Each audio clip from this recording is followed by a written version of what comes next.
Hi everyone, this is Julie with Julie on Books, and today I will be reading to you from All About Goals and How to Achieve Them by Jack Ensign Addington. I will be starting on page 152 with the subchapter, Are Mental Barriers Real? If your goals continually elude you, chances are you have been entertaining mental barriers without realizing it. Those traitors in your mental household seem so reasonable and so familiar, like old friends we have grown up with. But each one is a snake in the grass, more poisonous than we can ever realize. Mental barriers to goal achievement should be rooted out as soon as possible if we want to become good goal achievers. Are mental barriers real? The best way to approach these rascals is to see them for what they are, phantoms of the night, the boogeymen of your dark thinking. Let's take a long, cold look at some of these traitors. I'm too young. I can't expect to see the world on fire at my age. I'm too old. My life is over. I'll soon be retiring anyway. I'm too stupid. I'm clumsy. I'm awkward. I don't appeal to the opposite sex. I don't seem to make a good impression. I'm a slow thinker. I'm sort of dense. Anything new baffles me. I'll never have a good memory. I never can remember names or faces. Nothing works out for me. What can you expect with my lack of education? People won't give me a chance because of my race, religion, politics, etc. I never seem to get the breaks. They're always promoting someone over my head. I never seem to know the right people. Let's be honest with ourselves. Do any of these types of statements sound familiar? If so, it is important to get rid of them, for this is the kind of thinking that keeps us from attaining our goals. It is a form of negative goal setting that works just as well as affirmative goal setting. In the last analysis, it is what we believe about ourselves that becomes our experience. While these old familiar statements seem to be good reasons for failure, they are not valid reasons. They are enemies in the camp, but every one of them can be dissolved into thin air, for they only exist in our own minds, as beliefs that tend to bolster our failure patterns.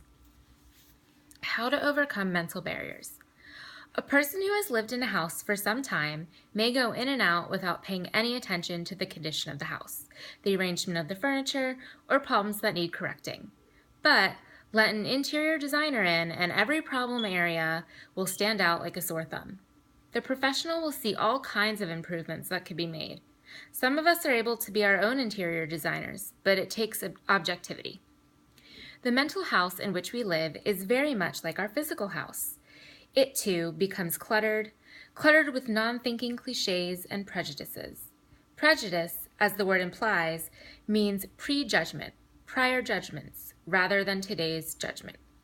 Often, we let our mental house become a hodgepodge of limitations and negative patterns.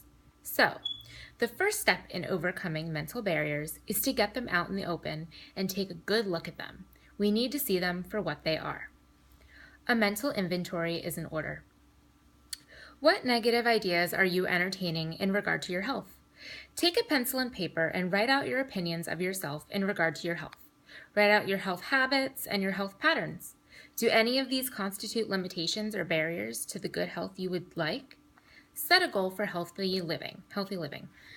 Think to yourself, I am healthy, I am strong, I am radiant.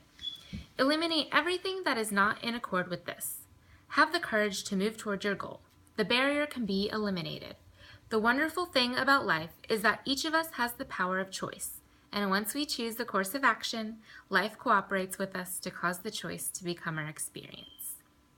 What negative ideas are you entertaining in regard to your prosperity? Follow the same procedure. Take a pencil and paper and write out your beliefs in regard to prosperity. Are you letting yourself be trapped by one of the following fallacies? 1. It is a fallacy to think that prosperity depends upon luck. 2. It is a fallacy to think that prosperity depends solely upon the ability to get money. 3. It is a fallacy to think that money is evil. 4. It is a fallacy to think that it is wicked to be rich. 5. It is a fallacy to think that it is a virtue to be stingy. 6. It is a fallacy to think that the economic system is faulty and that therefore it is impossible to be prosperous. 7. It is a fallacy to think that the government will take it all away in taxes and that therefore one cannot prosper anyway. 8. It is a fallacy to think that prosperous living depends upon storing up goods or money for the future. 9. It is a fallacy to think that one is unworthy to receive. 10. It is a fallacy to think that there is a virtue in poverty.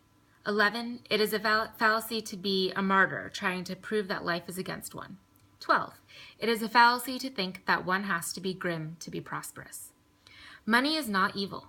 It is the inordinate love of money that becomes destructive. When a person prospers, he adds to the prosperity of others.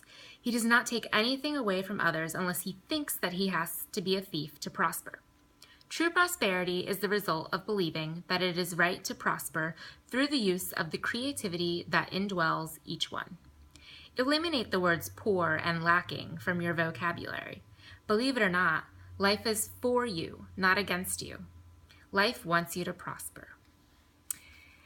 And that was from All About Goals and How to Achieve Them by Jack Ensign Addington. Thank you so much for watching. I will see you next time. Bye.